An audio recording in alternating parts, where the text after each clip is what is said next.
우리 함께 기도함으로 주님 앞에 나아갑시다. 사랑의 하나님, 우리 청년부 형제 자매들, 우리 주님을 사모하는 마음에 또 오늘도 주의를 잊지 않고 이 자리에 모였습니다.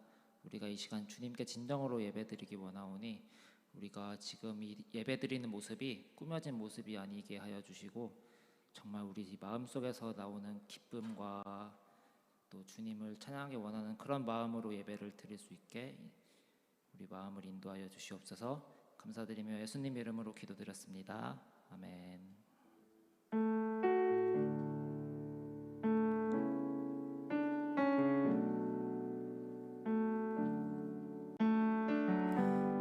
우리 시간 예배를 주님 앞에 드리기 원합니다. 우리 함께 찬양합시다. 나의 맘 받으소서.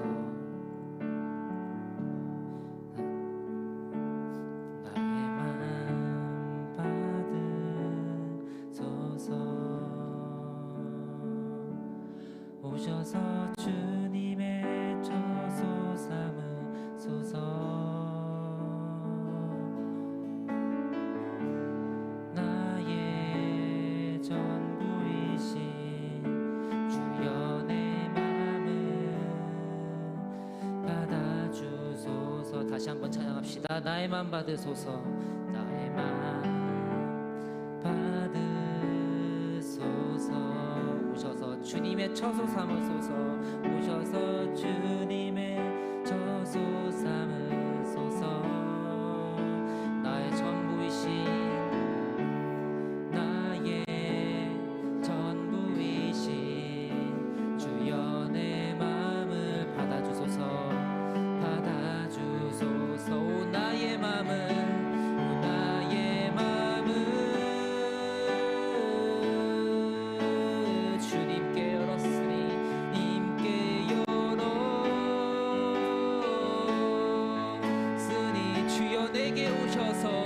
내게 오셔서 내 맘에 거하여 주옵소서.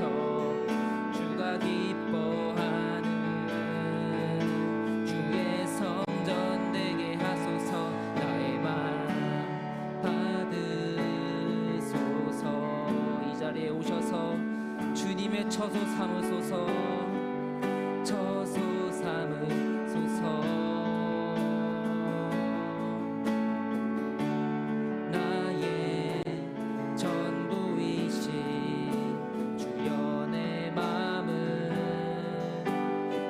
다시 한 번 더 고백합시다. 나의 맘 받으소서. 나의 맘 받으소서. 오셔서 주님의 처소 삼으소서. 나의 전부이신 나의 전부이신 주여 내 맘을 받아주소서.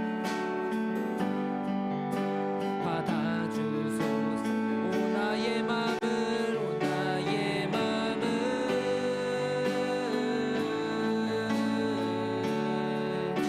주님께 열었으니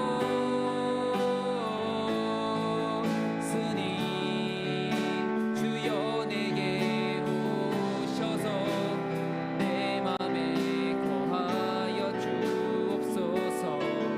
주가 기뻐하는 오 나의 맘을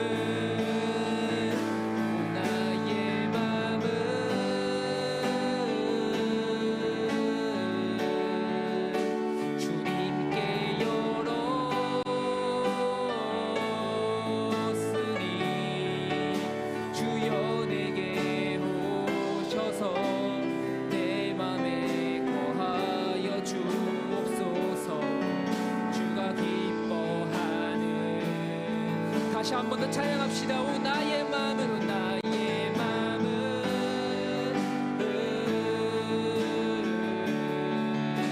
주님께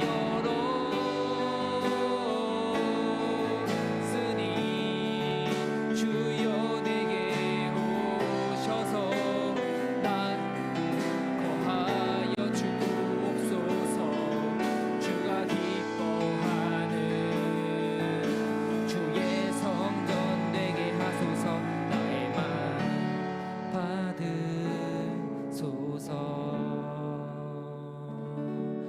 오셔서 주님의 처소 삼으소서.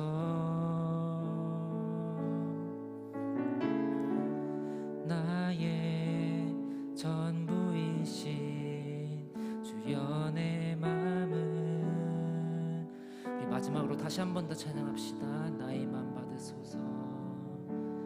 나의 맘 받으소서. 오셔서 주님의 처소 삼으소서. 나의 전부이신 주여 내 맘을 받아주소서. 주여 내 맘을, 주여 내 맘을 받아주소서. 주여 내 맘을, 주여 내 맘을 받아주소서.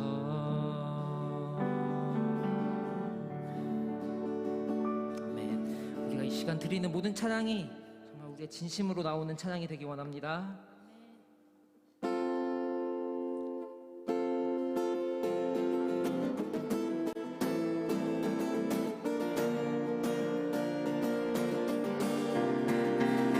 주를 경배, 주를 경배, 경배하리라. 주를 경배하리라. 주를 경배, 주를 경배,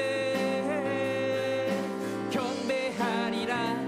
다시 한 번 더 주를 경배, 주를 경배, 주를 경배, 경배하리라. 주를 경배하리라. 주를 경배, 주를 경배, 경배하리라.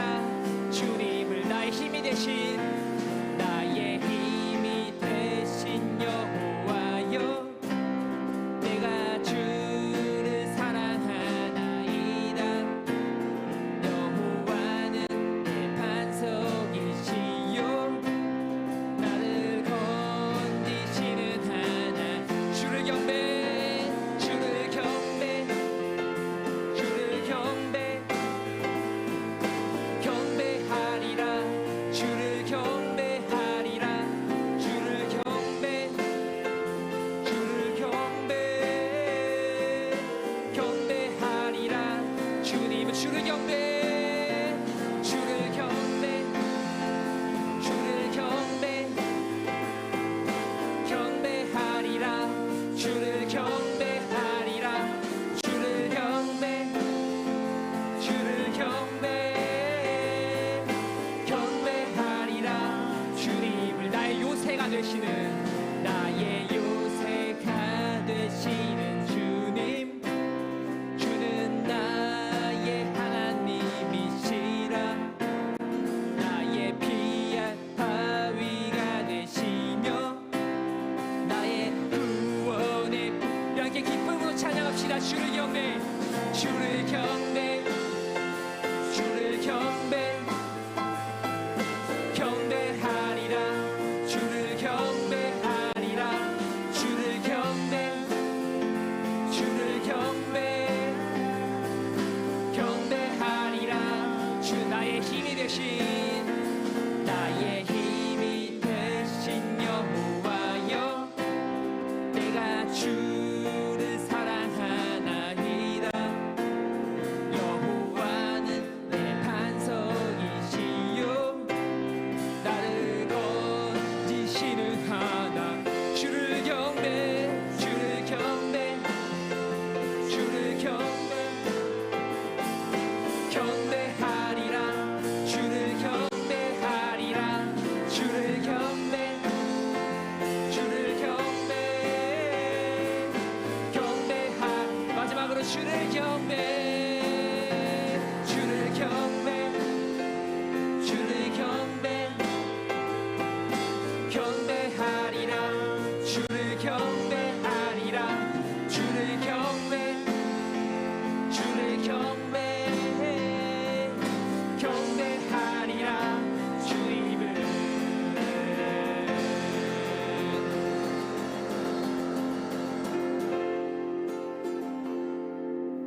우리 계속해서 주님을 기쁨으로 찬양합시다. 내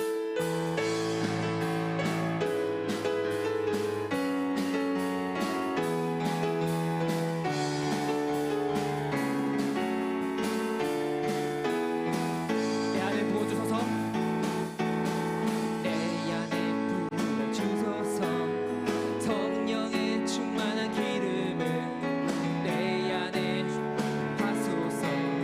성령의 기름 내 안에 부어주소서, 내 안에 부어주소서, 성령의 충만한 기름을 내 안에 충만케 하소서. 성령의 기름을 내게 기름 가득할 때 주의 복음 전할 수 있네. 내게 기름 가득할 때 주의 사랑, 그날에 우리 주님께서 밤중에 찾아오실 때에 기름 준비된 자만이 다시 자리 들어가네. 그날에 밤중에 찾아오실 때에 기름 준비된 자만이 다시 자리 들어가네. 다시 한 번 더 사용합시다. 내 안에 부어주소서, 내 안에 부어주소서, 성령의 충만한 기름을 내 안에 충만케 하소서. 성령의 기름 내 안에 부어주소서, 내 안에 부어주소서, 성령의 충만한 기름을 내 안에 충만케 하소서. 성령의 기름 내게 기름 가득할 때 주의 복음 전할 수 있네. 내게 기름 가득할 때 주의 사랑을 보내. 그날은 우리 주님께서 밤중에 찾아오실 때에 기름 준비된 자만이 잠시 자리 들어가네.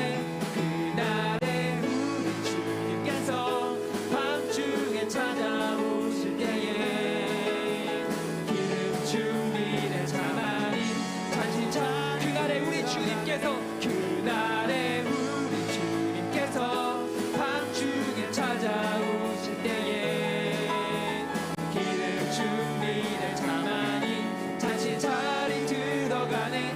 그날에 우리 주님께서 밤중에 찾아오실 때에 기름 준비. 이 시간 찬양의 주께 함께하기 원합니다. 계속해서 찬양합시다. 찬양받기에 합당하신 주님, 언제나 동일하신 주,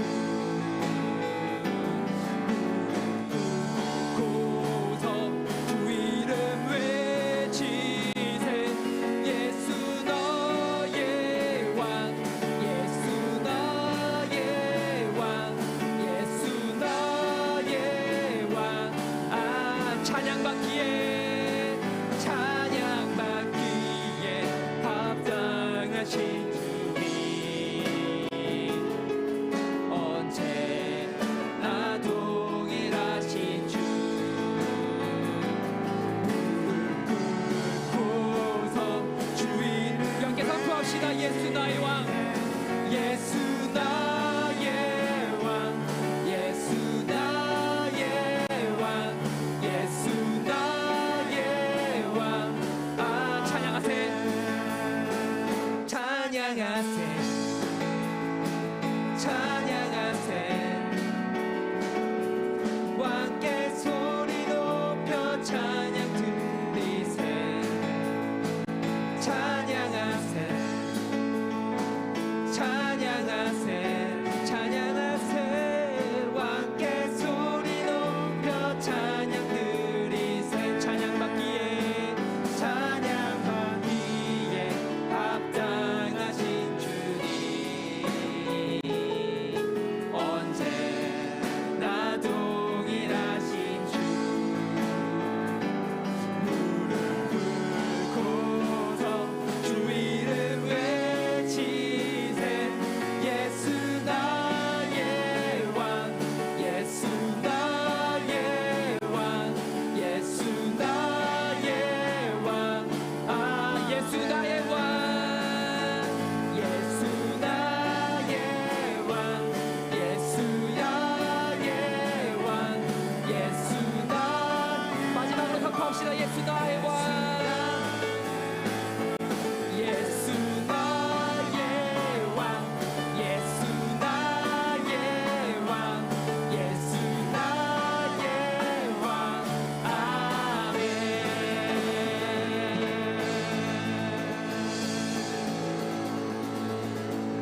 시험 기간인 사람도 있고 또 토익 시험을 준비하고 있는 사람들도 있고 또 각자의 어려움들이 많은데 그 어려움들을 위해서 어려움들을 이 시간 주님 앞에 내려놓기 원합니다. 우리가 주님 앞에 내려놓을 때 우리 주님께서 힘 주시고 우리를 그 어려움을 이겨낼 힘을 주실 것입니다. 우리 함께 기도하며 나갑시다. 사랑의 하나님, 우리가 이 시간 주님께 기도합니다. 우리가 살아가는 동안 어려움이 지금 너무 많이 있습니다. 우리가 시험을 준비하고 있는 사람도 있고 또 토익 시험 준비하고 있는 사람, 또 자격증 준비하는 사람, 또 회사 일이 너무 어려운 사람도 있고 우리 각자 자리에서 어려움이 너무 많습니다. 이 시간 우리가 주님께 우리의 모든 어려움을 내려놓습니다. 우리가 괴로울 때 이 찬양의 가사와 같이 주님께 다 아뢰기 원합니다. 우리가 이 시간 주님께 아뢰오니 우리를 잡아주시옵소서. 우리를 지치지 않게 붙잡아 주시옵소서. 우리가 세상에 떨어지지 않게 우리를 도와주시옵소서. 간절히 기도합니다. 내 힘으로니 너무 어렵습니다.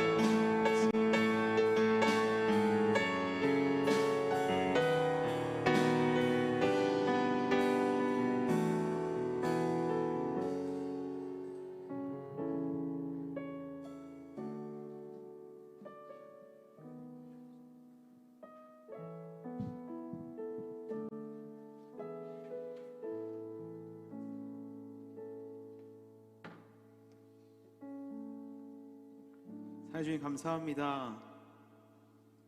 우리 찬양의 가사와 같이 슬플 때에 우리가 의지하고 바라볼 수 있는 주님이 계심이 우리 삶에 얼마나 큰 기쁨과 감사가 되는지 모릅니다.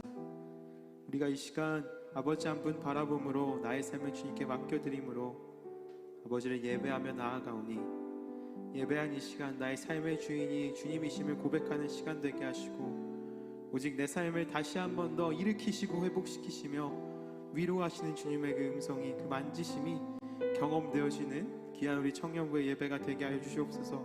주의 청년으로 살아가는 이때에 주님을 잊지 않고 아버지 앞에 예배하며 주님을 찾는 모든 곳마다 아버지를 예배하는 모든 처소처소마다 동일한 은혜를 베푸사 아버지 주님 한 분만을 기뻐하고 주 영광 위하여 살아가는 주의 귀한 청년들이 더하여져가는 은혜가 있게 하여 주시옵소서. 감사합니다. 주님 사랑합니다. 사랑 많으신 예수님의 이름으로 기도드렸습니다. 아멘. 네, 오늘도 우리 햇세드 청년부 예배 오신 여러분 한 분 한 분을 환영하며 축복합니다. 또 온라인 예배로 함께하고 계신 분들도 예배하는 모든 처소마다 동일하게 하나님이 또 말씀하시고 일하실 줄 믿습니다. 우리가 오늘 함께 같은 그 소망을 품고 예배할 수 있었으면 좋겠습니다. 우리 먼저 서로를 축복하며 찬양했으면 좋겠는데요. 우리 좌우 앞에 계신 분들을 함께 손들 뻗어 축복하며 찬양하겠습니다.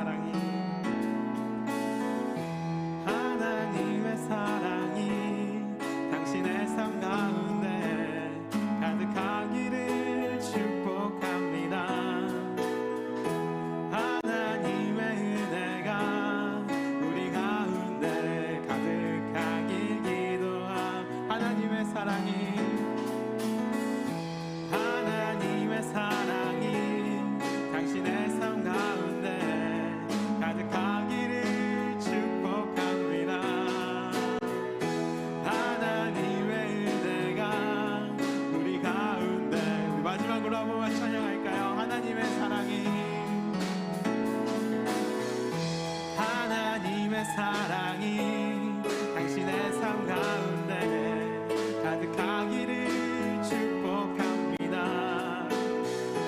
하나님의 은혜가 우리 가운데 가득하길 기도합니다. 네, 박수로 환영하며 축복하겠습니다. 네, 온라인으로 함께 계시는 분들도 환영하며 축복합니다. 네, 우리가 오늘 함께 나눌 말씀은요, 고린도 후서. 지금 고린도 후서를 이제 이번 주에 마쳤죠. 고린도 후서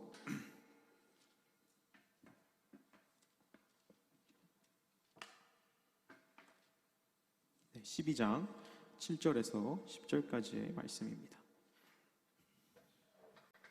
제가 이쪽으로 와도 될까요?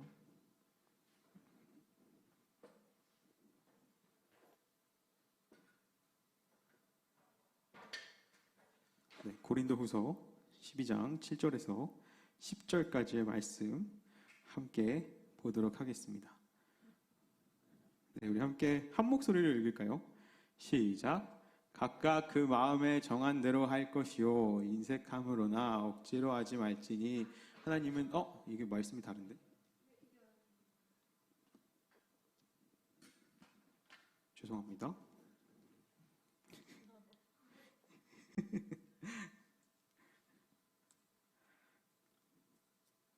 다시 고린도후서 12장 7절에서 10절 말씀 함께 읽겠습니다. 시작. 여러 계시를 받은 것이 지극히 크므로 너무 자만하지 않게 하시려고 내 육체의 가시 곧 사탄의 사자를 주셨으니 이는 나를 쳐서 너무 자만하지 않게 하려 하심이라. 이것이 내게서 떠나가게 하기 위하여 내가 3번 주께 간구하였더니 나에게 이르시기를 내 은혜가 내게 족하도다. 이는 내 능력이 약한 데서 온전하여 짐이라 하신지라. 그러므로 도리어 크게 기뻐함으로 나의 여러 약한 것들에 대하여 자랑하리니 이는 그리스도의 능력이 내게 머물게 하려 함이라. 그러므로 내가 그리스도를 위하여 약한 것들과 능욕과 궁핍과 박해와 곤고를 기뻐하노니 이는 내가 약한 그때의 강함이라. 아멘. 네, 우리가 지금 고린도후서 이제 막 끝냈죠.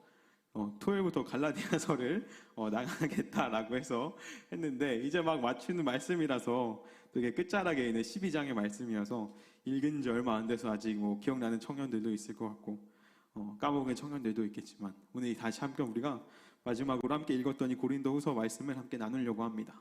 우리가 아는 바와 같이 이 고린도후서는 고린도 교회에 보내는 바울의 편지입니다. 근데 이때 있었던 그 문제는 특별히 이 당시에 고린도 교회 안에서 바울을 대적하고 또 사람들을 미혹하는 거짓 선지자들이 많았던 그때에 바울이 다시 고린도 후서를 향해서 그들의 마음을 잡고 또 다시 자신을 사도로서의 본인을 어필하고 있는 이런 말씀이 바로 고린도 후서의 말씀입니다.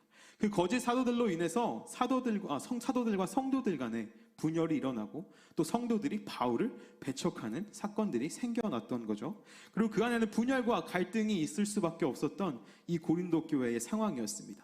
그래서 이 고린도후서의 말씀을 통해서 바울은 다시 한 번 더 자신의 그 사도적 권위를 회복하고 그 직위를 회복하고 또 이들이 잘못되었음을 알리고자 이 편지를 썼다라고 하는 거죠. 오늘 우리가 읽은 이 12장의 말씀과 또 그 앞에 10장, 11장 이런 말씀을 통해서 바울은 자신을 공격하고 대적하는 이 거짓 선지자들 때문에 자신의 사도직을 변호해야 하고 또 자신에게 부득이하게 자신의 자랑들을 이야기하는 모습을 볼 수 있습니다. 바로 앞장에 있는 고린도후서 11장 5절의 말씀을 보면 제가 읽어드릴게요. 나는 지극히 크다는 사도들보다 부족한 것이 조금도 없는 줄로 생각하노라 라고 바울이 말하는 것을 볼 수 있습니다. 그리고 18절에도 22절에도 23절에도 계속해서 바울이 자신을 변호하는 말을 하고 있습니다. 아마 이 당시 거짓 선지자들은 자신들을 좀 자랑하고 높이면서 사람들을 미혹했던 것 같습니다. 자신의 가르침을 따를 수 있도록 미혹했던 거죠. 우리가 뉴스를 봐도 가끔 사기꾼들 보면 그런 사람들 있지 않습니까? 막 엄청 부자인 척 연기하고 많은 것을 가진 척 연기하고 내가 노력해서 자수성가한 척 꾸며내서 사람들이 내 말을 믿고 나를 따르고 나와 같이 이런 부를 누리기 위하여 자신의 말을 듣게 하는 이런 사기꾼들을 많이 또 보게 됩니다. 이러한 똑같은 모습으로 아마 이때의 이 거짓 사도들이 사람들을 미혹했던 것 같습니다. 그런데 바울은 그들의 자랑에 조금도 내가 뒤지지 않는다라고 말하고 있는 거죠. 실제로도 바울은 순수한 유대 혈통이었고요. 이 당시 혈통이 굉장히 중요했던 또 시대 안에서 또 유대인들은 하나님의 선택받은 백성이다라고 이야기했던 이 시대 안에서 바울은 정말 순수한 유대 혈통이었기 때문에 좋은 혈통에서 태어난 사람이었습니다. 또한 우리가 알다시피 바울은 로마 시민권이 있었죠. 그래서 때때로 본인이 힘들 때에 한 2번 정도 이 로마 시민권을 통해서 바울이 위기를 넘기는 모습들도 성경에 분명히 나옵니다. 그래서 이렇게 정말 그는 다른 사람들과 비교해도 꿀릴 게 없는 사람이 바로 이 바울이었죠. 또 우리가 읽은 이 말씀에서 뭐라고 합니까? 7절의 말씀에서도 그가 여러 차례 계시를 받은 것이 지극히 크므로 라고 이야기하면서 이런 육체적인 태생이나 로마 시민권이나 이런 것이 아니더라도 영적인 것으로도 그들이 자랑할 것이 많았다라고 하는 거죠. 바울은 다른 사람들보다 훨씬 자랑할 것이 많은 사도였음을 우리가 알 수 있습니다.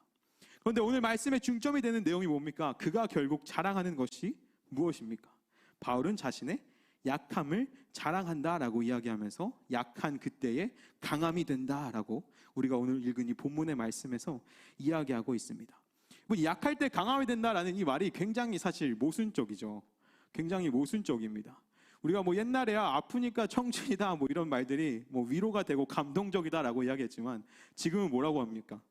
아프면 환자지 뭔 청춘이냐. 이렇게 얘기하는 이 현실적인 상황들 속에서 더 현실적이 돼버리는 이 상황들 속에서 아마 이 말은 더 모순적인 이야기일 겁니다. 약할 때 강함이 된다. 아마 세상 사람들이 듣기에 아프면 청춘이지, 아프면 환자지 뭔 청춘이냐라고 말하는 사람들은 이렇게 얘기하는 걸 보면서 얘기함을 들으면서 이렇게 얘기하겠죠. 아, 그냥 약함을 이길 수 없어서 하는 정신승리겠구나. 그냥 정신이라도 이겨보려고 어떻게든 버텨보려고 그 약함을 어떻게든 쇄신시켜보려고 애써 발악하는 이야기처럼 들릴 겁니다. 근데 우리 모든 이 그리스도인들에게 이 말은 너무나 중요한 팩트가 된다라고 하는 거죠. 그냥 정신 승리를 위한 말도 아니고 위로하는 말도 아니고 약할 때 내가 강하다라는 것이 애써 그 약함을 내가 이겨내고자 함이 아니라 우리에겐 이것이 중요한 팩트가 된다라고 하는 겁니다. 우리의 연약함 속에서 하나님이 강함이 되신다라는 이 사실을 우리는 기억하고 믿을 수 있어야 한다라고 하는 것이죠. 사람들은 모순이다라고 이야기하는 것에 우리의 소망이 있다라고 하는 겁니다. 7절의 말씀에 바울은 하나님께서 육체의 가시 곧 사탄의 사자를 주셨다라고 말합니다. 성경을 보면서 같이 봐도 좋을 것 같아요. 주셨다라고 말하고 있죠. 사탄의 사자를 주셨다라고 말합니다. 바울이 자세히 설명하지 않아서 이 육체의 가시가 뭔지 여러분 설교에서도 종종 들었겠지만 많은 견해들이 있습니다. 여러분 신학을 공부하거나 혹시나 이런 걸 고민하면 아마 더 혼란스러울 거예요. 너무나 많은 사람들이 너무나 다른 생각들을 신학 속에서 막 얘기하고 있으니까. 그래서 막 싸웁니다. 이것이 맞다, 저것이 맞다. 근데 가장 사람들이 신빙성 있게 생각하는 건 바울이 육체의 어떤 고난과 고통, 질병이 있었을 것이다. 그래서 그걸로 고통받는 자신의 그 모습에 이 육체의 가시로 표현했을 것이다 라고 하는 겁니다. 우리가 이 11장 앞장에 있는 23절부터 27절을 보면 바울이 자신이 당한 고난을 쭉 나열하고 있는데요. 제가 몇 가지 읽어줄게요. 내가 옥에 갇히고 수없이 맞고 여러 번 죽을 뻔하고 40에서 하나 감한매를 5번 맞고 3번 태장으로 한 번은 돌로 또 11장 27절에는 자지 못하고 줄이고 목마르고 굶고 헐벗었다. 온갖 불쌍한 일을 혼자 다 당했던 사람이 바로 이 바울이었죠. 여러분 이렇게 많은 고난을 당했으면 그냥 죽을 뻔한 게 아니라 사실 죽는 게 정상이죠. 돌로 막 쳐맞고 뭐라고 합니까? 이거 감한매를 5번이나 맞고 죽없이 옥에 갇히고 수없이 맞고 여러 번 죽을 뻔했다라고 이 말들 속에서 사실 죽는 게 당연했던 바울의 삶이었습니다. 근데 그럼에도 살아있는 지금 이 바울의 몸이 성할 수가 없다라고 하는 것이죠. 이렇게 맞고 고생했던 바울의 몸이 온전할 수 없었을 겁니다. 그래서 그 질병을 육체의 가시라고 표현했다라는 겁니다. 우리도 다 한 번씩 이렇게 아파본 경험이 있죠. 질병에 걸려본 경험이 있을 겁니다.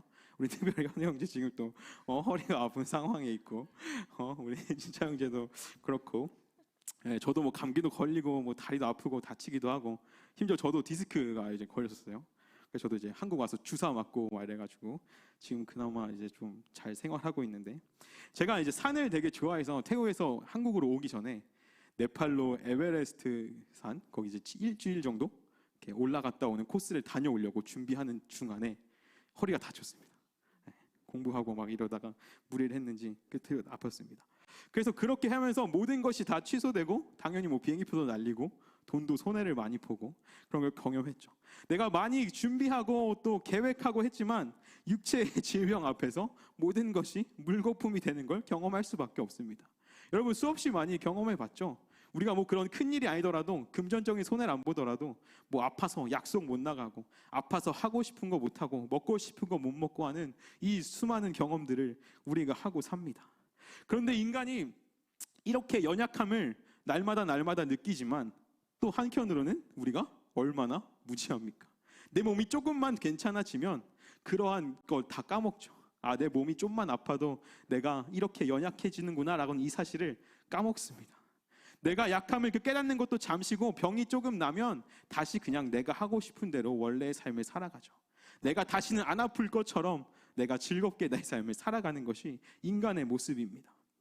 그래서 바울은 나에게 육체의 가시를 주신 이유를 이렇게 이야기합니다. 나를 쳐서 너무 자만하지 않게 하려 하심이라 라고 성경에서 이야기하고 있는 거죠. 결국 돌아서면 잊어버리고 또 돌아서면 교만해지는 그 인간의 마음속에 하나님께서 계속해서 하나님의 존재를 잊어버리지 않고 자신을 높이지 않고 낮아지기 위하여 이 육체의 가시를 주셨다라고 하는 겁니다. 이것이 바울의 자랑이 되는 이유가 무엇입니까? 이것이 바울이 그 어떤 사도보다 하나님과 가까웠다라는 증거가 되는 것이죠. 사람들은 자신을 자랑하고 높이면서 사람들에게 환심을 사고 사람들을 미혹할 때 이 바울은 나의 그 약함, 육체의 가시 속에서 날마다 낮아지며 하나님을 바라봤다라고 하는 것이 바울이 이 육체의 가시를 자랑하는 이유입니다. 나는 누구보다 이 육체의 가시를 통해서 하나님과 가깝고, 나는 누구보다 이 육체의 가시를 통해서 낮은 자로서 하나님을 바라보고 의지할 수 있었다라는 것이 바울의 고백입니다. 오늘 앞서 이야기했듯이 바울을 배척하는 이 거짓 사도들이 있었습니다. 그들은 오직 잘남을 자랑하는 거죠. 자신들이 크고 높음을 자랑합니다. 그렇게 부족함을 드러냄이 아니라 나의 높아짐, 나의 잘됨만을 자랑하는 것이죠. 그렇게 포장해서 사람들에게 어필하는 겁니다. 그러나 바울은 뭐라고 합니까? 고린도서 10장 18절을 함께 우리 볼까요? 앞으로 잠깐 넘기면 고린도서 10장 18절의 말씀이 있습니다. 고린도후서 10장 18절의 말씀 찾았나요? 네, 함께 읽어볼까요? 시작. 옳다 인정함을 받는 자는 자기를 칭찬하는 자가 아니오 오직 주께서 칭찬하시는 자니라. 아멘. 바울의 중심은 무엇보다 하나님을 더 알아가고 하나님을 가까이 함에 있었기에 바울은 이렇게 고백할 수 있는 겁니다. 내 자랑은 내가 교만하여 나에게 집중하지 않고 하나님을 바라볼 수 있는 이 육체의 가시가 내게 자랑이 된다라고 이야기하는 겁니다. 옳다 인정함을 받는 자는 자기 자신을 칭찬하는 자가 아니라 하나님께서 칭찬하시는 자다라는 사실을 깨닫는 이 바울은 하나님 앞에 옳다 인정함을 받기 위해 무엇보다 하나님께 칭찬받기를 힘썼던 사람인 것이죠. 나 자신이 아닌 하나님께서 나를 칭찬하시기를 구했던 사람이었습니다. 그 믿음이 바울에게 무엇보다 자랑할 것이 나로 하나님을 알게 하는 이 육체의 가시가 되게 하는 것이죠. 여러분, 우리도 다 육체의 가시를 하나씩 가지고 살아가고 있지는 않습니까? 꼭 뭐 질병이나 아픔이나 이렇게 뭐 바울처럼 뭐 엄청난 고난을 당해서 대단한 병이 있지는 않을지라도 각자가 가지고 있는 뭐 마음의 병이 될 수도 있고요, 컴플렉스가 될 수도 있고, 뭐 나만 알고 있는 내 안에 모난 성격, 어떤 단점들, 뭐 약점들, 나는 남들한테 나누지 못하지만 나 혼자 끙끙 앓면서 기도하고 있는 그 기도의 제목들, 뭐 수많은 고민과 어려움들이 우리 각자에게 있을 겁니다. 모양은 다르고 정도도 다를 수 있겠지만 순간순간 나의 마음을 찌르는 그 가시와 같은 이 육체의 가시가 우리 가운데 다 있을 겁니다. 지금 이 순간에도 내가 기도해야 할 제목이 있다라고 하면 여러분, 그 육체의 가시가 은혜임을 고백할 수 있는 우리가 되기를 소망합니다. 지금 나에게 육체와 가시와 같은 부족함이 있다라고 하면 내 힘으로 할 수 있는, 내 힘으로 할 수 없는, 내가 어떻게 해결할 수 없는 육체의 가시가 내 안에 있다라고 하면 여러분, 그것이 하나님을 바라볼 수 있는 은혜로 고백되어지기를 간절히 소망합니다. 그래서 이 8절의 말씀을 보면 사도 바울도 그 고난이 너무 커서 이 고난을 가져가 달라고 3번 기도했다라고 8절에서 이야기하죠. 오늘 읽은 본문의 말씀입니다. 간구하는 바울에게 하나님이 주신 그 응답이 무엇입니까? 3번이나 기도했는데 하나님 뭐라고 응답하십니까? 내 은혜가 내게 족하도다. 하나님은 이 은혜의 가시를 내가 준 은혜다라고 표현하고 계시는 거죠. 내가 준 은혜가 너에게 족하다. 내가 너에게 준 육체의 가시가 너에게 족하다라고 하나님이 말씀하시고 계신 겁니다. 그리고 뭐라고 하십니까? 이는 내 능력이 약한 데서 온전하여 짐이니라. 우리는 하나님의 능력이 인간의 약함에 따라 완전하여짐을 성경을 통해서 너무나 많이 이미 봐왔습니다. 그냥 대표적으로 이스라엘 지도자 모세가 바로 그랬죠. 하나님께서 이스라엘을 출애굽시키시려고 모세를 보내실 때 뭐라고 합니까? 계속해서 변명하죠. 자신의 부족함만 이야기합니다. 하나님, 나는 뭐 힘도 없습니다. 능력도 없습니다. 말도 못합니다. 이것도 못합니다. 저것도 못합니다. 불평만 들어놓는 거죠. 두려움만 쌓여갑니다. 근데 하나님은 그럴 때 그래 뭐 너가 그렇게 정 안 된다면 어쩔 수 없지. 너가 그렇게 능력 없는 놈인지 몰랐구나라고 말씀하시는 것이 아니라, 그냥 그렇게 내쳐버리시는 것이 아니라 너의 그 모든 부족함을 내가 너와 함께하여 채워주겠다라고 말씀하시는 것을 우리가 너무나 잘 알고 있죠. 오히려 그의 약함을 사용하셔서 하나님의 일하심을 시작해 가십니다. 그래서 모세는 이끌면서, 이스라엘 백성들이 이끌면서 어떻게 합니까? 모든 순간 하나님을 찾습니다. 무슨 일만 벌어지면 하나님을 찾는 거죠. 백성들이 좀만 불평하면 하나님을 찾는 겁니다. 왜? 나의 모든 약함을 하나님께서 그렇게 채우겠다라고 말씀하셨으니까. 여러분, 우리가 세상의 면접을 볼 때는 어떻습니까? 나의 장점을 부각시켜야겠죠. 나의 장점을 어필해야 될 겁니다. 다른 사람들보다 내가 조금 더 잘난 스펙들을 우리가 어필해야 될 겁니다. 그렇게 좋은 모습을 보여야만 합격하는 것이 이 세상의 기준이고 판단함이라고 하면, 반대로 자신의 낮음을 인정하고 자신의 부족함을 더 많이 드러내는 것이 하나님의 면접을 통과하는 방법이다라고 하는 겁니다. 완전히 정반대로 나의 높음을 자랑하고, 하나님, 나는 이것도 할 수 있습니다, 난 이런 능력이 있습니다, 나는 이렇게 준비되었습니다 라고 고백함보다 나의 약점을 드러내는 것이, 나의 약함을 하나님 앞에 고백하는 것이 오히려 하나님 앞에 우리가 합한 자의 모습으로 세워져가는 방법이다라고 하는 것이죠. 세상의 인재상이 자신의 능력으로 일할 수 있는 것이라고 하면, 하나님이 바라시는 그 그리스도인은 하나님 없이는 아무것도 할 수 없는 그 사람이 바로 하나님이 바라시는 그리스도인이 된다라고 하는 사실이죠. 세상과는 너무나 다른 기준이 하나님 앞에 있다라고 하는 겁니다. 그래서 하나님은 내 능력이 너의 약한 데서 온전하여진다라고 성경을 통해 분명히 바울에게 말씀하셨습니다. 그래서 이 바울은 자신의 그 고통과 힘듦 속에서 기뻐하며 약한 것을 자랑합니다. 그리고 그때에 내가 강하다라고 고백할 수 있는 것이죠. 여러분, 우리가 신앙생활하면서 좀 착각하지 말아야 하는 것이 있습니다. 제가 자주 하는 말인데요, 신앙은 결코 어떤 영적인 능력으로, 내가 기도함으로 영적인 대단한 센시티브함을 가지고 비현실적인 삶을 막 살아가는 게 아닙니다. 기도하면 응답되고 세상 사람들이 노력하면서 살아가는 것을 나는 단순히 기도로, 영적인 능력으로 얻어내는 그런 비현실적인 판타지와 같은 삶을 살아가는 것이 신앙의 삶이 아닙니다. 다른 사람들이 부러워할 만한 기적들을 경험하면서 살아가는 것이 우리의 신앙이 아니다라고 하는 것이죠. 신앙은 지극히 현실적인 삶, 때로는 저 세상 밖에 있는 저 사람들보다 더 현실적이고 더 낮아지는 그 삶을 경험하며 살아가는 삶이 우리가 신앙의 삶입니다. 그러나 그런 삶을 살아가지만 그럼에도 불구하고 그 삶을 비현실적인 방법으로 살아가는 것, 지극히 현실적인 삶의 중간에 우리가 떨어져 있지만 그 삶을 비현실적인 방법으로 살아가는 겁니다. 내 삶이 다른 사람들이 보기에 특별하지 않습니다. 하나님이 내 삶 가운데 막 일하시는 것 같이 보이지도 않습니다. 그러나 나는 그 삶을 하나님을 믿는 믿음으로 비현실적으로 살아간다라고 하는 것이 그리스도의 살아가는 신앙의 삶이다라고 하는 것이죠. 그래서 베드로전서 3장 14절 15절 말씀을 보면 베드로가 이렇게 가르칩니다. 제가 베드로전서 3장을 같이 한번 찾아볼까요? 베드로전서 3장 14절부터 15절의 말씀입니다. 베드로전서 3장 14절에서 15절의 말씀.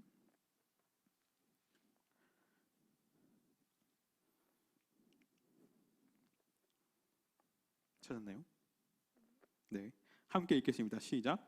그러나 의를 위하여 고난을 받으면 복 있는 자니 그들이 두려워하는 것을 두려워하지 말며 근심하지 말고 너희 마음에 그리스도를 주로 삼아 거룩하게 하고 너희 속에 있는 소망에 관한 이유를 묻는 자에게는 대답할 것을 항상 준비하되 온유와 두려움으로 하고. 여러분, 이 말씀을 풀어서 보면 좀 무슨 의미가 되겠습니까? 육체의 가시를 은혜라고 말하는 오늘의 말씀처럼 고난을 받으면 복이 있다라고 이 베드로전서의 말씀에서 이야기하고 있습니다. 그들이 두려워하는 것, 세상이 두려워하는 것이 뭐겠습니까? 가난과 고통과 죽음, 아픔, 이런 거겠죠.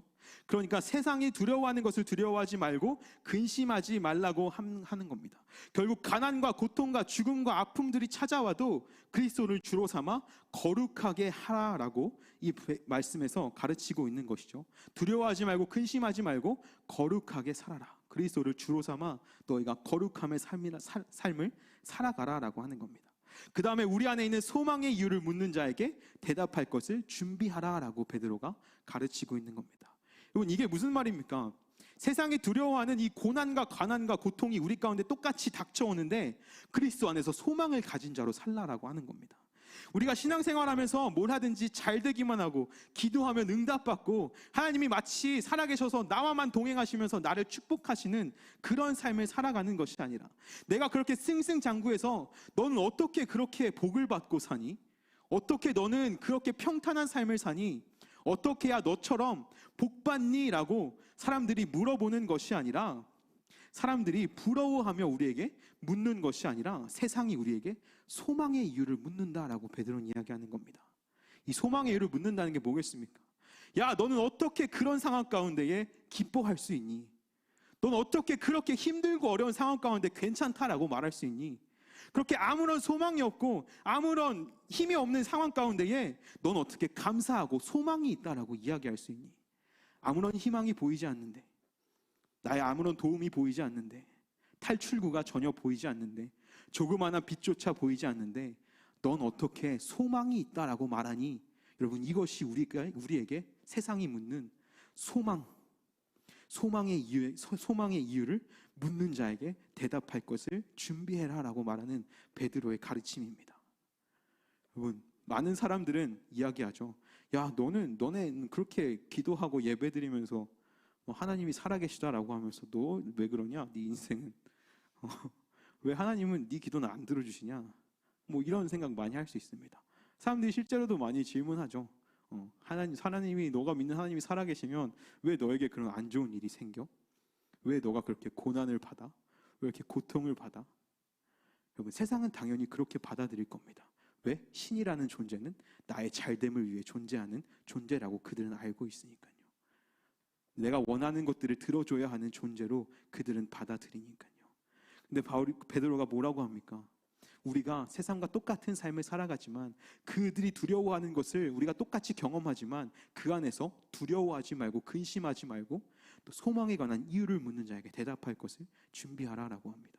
똑같은 고통 가운데 있지만, 어쩌면 그리스도인들이 더 심한 고통을 받지만, 더 심한 걱정과 염려를 가지고 살아가지만, 그럼에도 불구하고 흔들리지 않는 소망을 품은 그리스도인들을 바라보며 넌 어떻게 그 안에서 소망을 갖고 있니를 질문하게 만드는 것이 그리스도인의 삶이다라고 하는 겁니다. 이것이 세상이 우리에게 소망의 이유를 묻는다는 것이죠. 넌 어떻게 그런 상황에서 기뻐할 수 있니라는 질문을 우리가 받아야 하는 겁니다. 너무나 그것이 이상하고 의아해서 그 소망을 물을 수밖에 없는 삶을 사는 것, 그것이 지극히 정상적인 그리스도인의 삶이다라고 하는 것이죠. 고통 가운데 있지만 이 질문을 받으며 살아가는 것, 소망을 잃지 않고 살아가는 것이 지극히 정상적인 그리스도인이 살아가야 하는 삶이다라는 것을 베드로는 가르칩니다. 그래서 바울은 자신을 대적하는 이 거짓 사도들과 성도들 앞에서 당당히 이야기할 수 있는 겁니다. 그러므로 내가 그리스도를 위하여 약한 것들과 능욕과 궁핍과 박해와 곤고를 기뻐하노니 이는 내가 약한 그때의 강함이라. 내가 약한 그때의 강함을 선포하는 이 바울의 모습을 보며 사람들이 뭐라고 묻겠습니까? 베드로의 가르침처럼 소망을 묻겠죠. 넌 어떻게 약할 때 강함을 이야기할 수 있니? 넌 이렇게 많은 고통과 능욕과 궁핍과 박해와 곤고를 어떻게 기뻐할 수 있니? 세상이 바울에게 소망을 물어볼 겁니다. 사랑하는 헬스 청년 여러분, 나의 부족함을 경험하는 때를 우리가 지나고 있지는 않습니까? 제가 보니까 청년의 때가 참 힘든 때인 것 같더라고요. 저도 우리가 비슷한 또 청년의 때를 살아가는 입장으로서 우리가 중고등부 때만 해도 그냥 그 삶을 여유롭게 즐기며 살아가지만, 이제 성인이 돼서 내 주변에 있는 사람들과 조금 삶의 격차가 보이기 시작하는 것 같고, 내가 완전 많이 살진 않았지만 그래도 20년 넘게 살아오다 보니 조금은 뒤돌아보며 후회할 시간들도 조금씩 생기진 않았습니까? 그저 앞만 보며 살아갔던 순수했던 10대와는 또 다른 20대 청년의 때를 살아갈 때 우리는 이제 어떤 갈등과 고난과 내 안에 있는 가시가 자라나는 시기가 이 청년의 때가 아닌가 싶습니다. 도저히 내 힘으로는 할 수 없는 이 기도의 제목들이 생겨나는 시간들이 바로 이 청년의 때인 것 같습니다. 해결되지 않고 어쩌면 해결될 수 없을 것만 같은 이 육체의 가시와 연약함이 우리 모두에게 아마 있을 것이라고 생각합니다. 여러분, 그러나 이 바울의 고백과 같이 그 연약함이 우리와 함께하는 모든 순간 겸손히 주님을 바라보는 우리가 되기를 소망합니다. 우리가 그렇게 믿음으로 주님을 바라볼 때 이 바울의 고백과 같이 세상이 빼앗을 수 없는 이 하나님이 주시는 소망이 우리 가운데 넘쳐 세상이 우리에게 소망의 이유를 물을 때에 우리가 당당히 나의 약할 때에 주님이 나의 강함 되심을 선포할 수 있는 줄 믿습니다.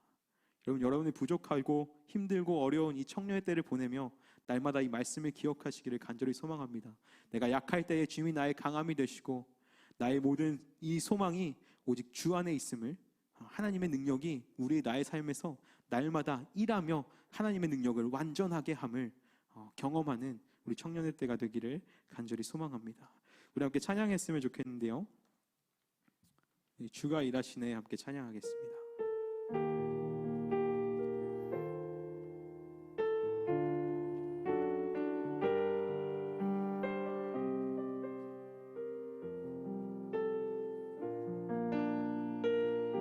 날이 저물어 갈 때 빈들에서 걸을 때 그때가 하나님의 때 내 힘으로 안 될 때 빈손으로 걸을 때 내가 고백해 여호와 이래 우리 모인 이곳에 주님 함께 계시네 누리네 아버지네 적은 떡과 물고기 내 모든 걸 드릴 때 모두 고백해 여호와 이래 주가 일하시네 주가 일하시네 주께 아끼지 않는 자에게 주가 일하시네 주가 일하시네 신뢰하며 걷는 자에게 주가 일하시네 주가 일하시네 주가 일하시네 주께 아끼지 않는 자에게 주가 일하시네 주가 일하시네 신뢰하며 걷는 자에게 네, 우리 함께 짧게 기도했으면 좋겠는데요. 함께 기도할 때 하나님 내 안에 있는 육체의 가시를 주님 아시는 줄 믿습니다. 내 힘으로 어쩔 수 없는 나의 삶의 문제와 또 나의 고통과 마음의 아픔들까지도 아버지 아시는 줄 믿습니다. 내가 이 시간 그것으로 묶여 있었다라고 하면 내 마음으로 자유 주 안에서 자유를 얻게 하여 주시고 이 바울의 고백과 같이 내가 연약할 때에 하나님의 능력이 온전하여지고 하나님의 능력이 내 안에 강하여짐을 고백할 수 있는 그 고백이 나의 고백이 되게 하여 주시옵소서라고 우리의 그 마음의 아픔들과 또 우리의 육체의 그 가시들을 하나님 앞에 내어놓고 또 믿음으로 그 선포를 주 앞에 드리며 기도하는 시간 되기를 원합니다. 우리 개인적인 기도를 주님께 온전히 올려드리며 함께 기도하며 나아가겠습니다.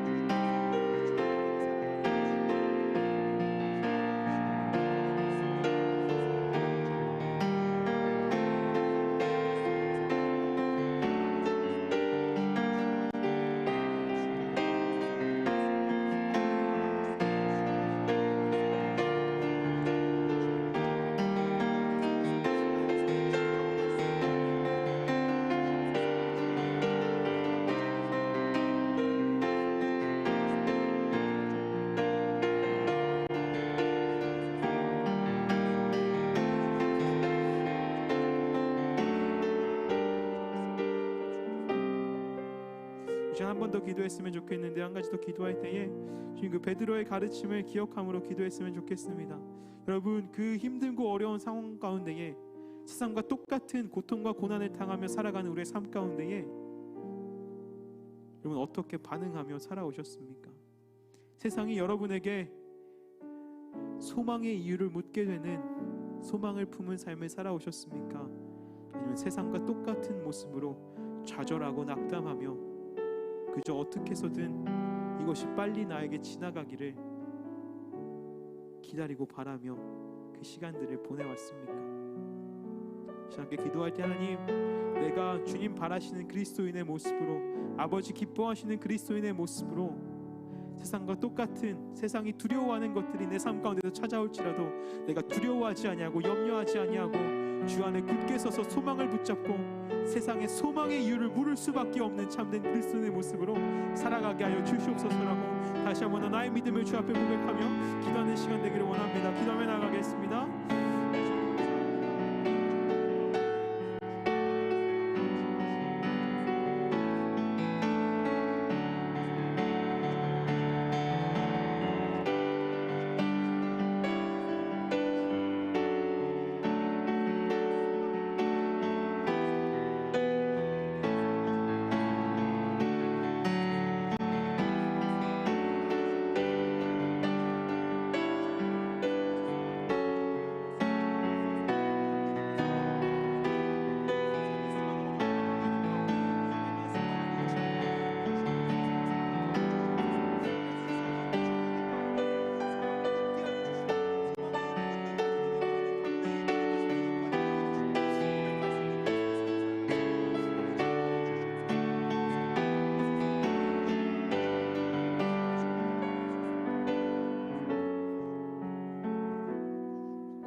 사랑의 주님 감사합니다. 바울과 우리 베드로의 가르침 가운데에 또 그들의 믿음의 선포함 가운데에 우리의 믿음의 연약함을 돌아보게 하시며 주님 감사합니다. 우리는 어떻게 이 믿음을 지키며 살아왔는지, 우리의 약함 가운데에 어떻게 반응하며 살아왔는지, 아버지 이제 우리가 주님 말씀하신 대로 가르쳐 주시는 대로 고난과 어려움 가운데에 소망을 품고 나의 약함을 아버지 앞에 내어놓음으로 나의 약할 때에 주께서 나의 강함 되시고 내가 부족할 때에 주님의 능력이 온전하여짐을 믿음으로 고백하며 바라볼 수 있는 주의 청년들 되게 하여 주시옵소서. 한 주간의 삶을 살아갈 때에 이 믿음이 그들의 마음 가운데에 심겨지고 새겨져 좌절치 아니하고 낙담치 아니하고 하루하루 넘치는 소망 가운데 살게 하시기를 간절히 소망하며 나아가오니 힘들고 어려운 청년의 때를 살아가는 우리 귀한 주의 청년들 가운데에 날마다 새 힘과 새 능력을 주님 부어주시옵소서. 감사합니다. 주님 사랑합니다. 사랑 많으신 예수님의 이름으로 기도드렸습니다. 아멘. 함께 찬양하며 준비한 예물을 드리며 나아가겠습니다.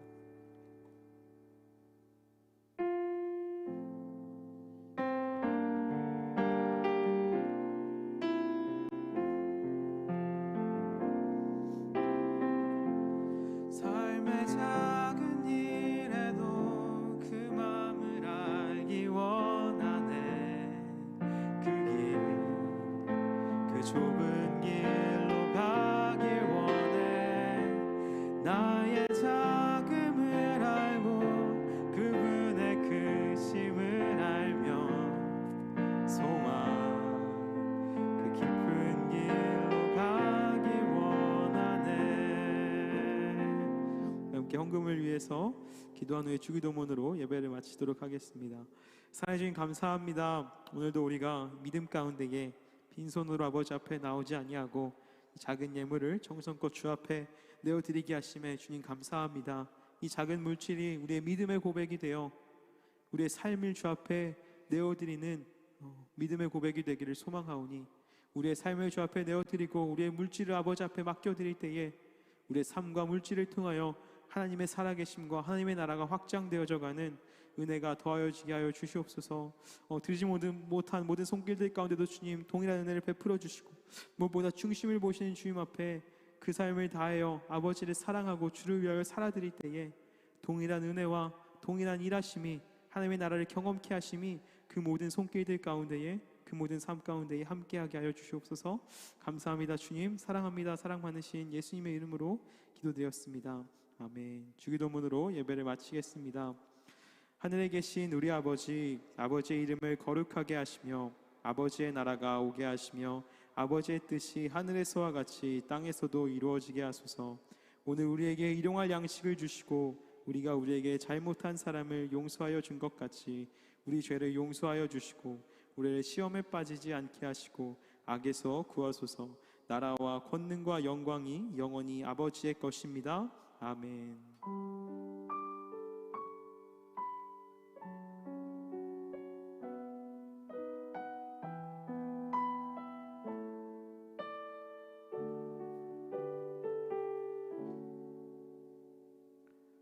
네, 청년부 예배를 모두 마쳤습니다. 한 주간도 또 승리하시고 다음 주에 또 기쁘게 뵙도록 하겠습니다. 수고하셨습니다.